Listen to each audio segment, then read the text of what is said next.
Vină. Ai fost cu minte? Da. Ai făcut cu minte? Ce ai făcut anul ăsta? Povestește tu la Musu. Cât ai fost tu de cu minte? Că eu am vorbit cu tati, că tati este ajutorul lui Musu și tati mai spune la Musu când Diana face lucruri bune, când mai face și câte o prostioară, da? Și Musu își notează acolo în carnețel. Și dacă Musu strânge multe fapte bune de la fetiță, vorbește cu sacul lui fermecat și sacul se umple cu jucării. Da, cu jucării, cu dulciuri, cu hăinuțe, cu de toate se umplă sacul pentru fetiță. Și anul ăsta am auzit că ai fost foarte cu minte, e adevărat? Da. Da? Nu ia spune tu la Mușu. Ai învățat o poezie să-i spui la Mușu? Sau un cântecel? Sau o colindă? Că anul trecut, mă ții minte că a fost anul trecut Moșu la tine. Da. Îți mai amintești? A fost Moșu și i-ai spus o povestioară foarte frumoasă. Anul ăsta ce-i spui la Moșu? Cătălin se spune hap. Pune la Moșu, da. Spune toată poezia, da. Cătălin se spune hap. De mâncare nu mai am. Am avut un pic de os, dar n-am terminat. Dar n-am terminat de os. De iod. Dar unde eu mi de mâncare, că tu pot face mai. Ca să face să ghicesc și pe voi să vă iubesc.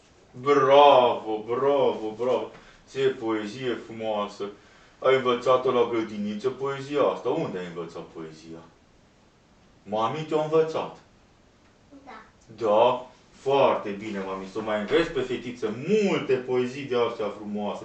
Noi ia să vedem ce-o pregătit sacul ăsta fără fund fermecat al lui Mosu. Omul sacule, să vedem ce i-am adus noi la fetița asta cu minte. Ia uite aici. O plasă foarte frumoasă. Cine este asta? O cunoști pe fetița asta? Elsa. E Elsa, da, uite, vezi, Elsa m-a ajutat să-i aduc la fetiță, uite aici, niște hăinuțe și niște jucării foarte frumoase.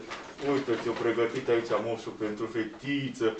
Uite, un porcușor. Cum face porcușorul? Îi spui la Moșu, știi cum face porcul? Este plastelină. Este plastelină? Bravo, draga mea, poftim, ține. Ajută-l pe Moșu, hai te rog, ajută pe Moșu. Că uite ce multe cadouri are Moșu pentru fetiță. Hai te rog, ajută-l pe Moșu să le scoată afară de aici, din sac. Sigur că nu. Tati, carte! Muhanu pone. Da? Da. Ți-ai dorit cărticică cu ponei? Ai văzut că știu Moșu, da, dacă ai făcut cu minte, nu știu Moșu. Altul, uite. Este și altul. Și încă una. Mai mult spune. Și uite ce ți-o mai adus Moșu. O mai pregăti Moșu și alte cadouri. Ia să vedem, ajută-l pe Moșu. Aoleu, ce grea este.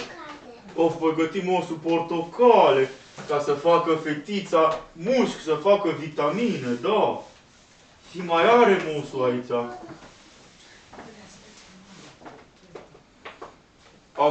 Aia e cam mare cărticica pentru fetiță. Cred că o greșit Moșu, că Moșu e bătrân Moșu.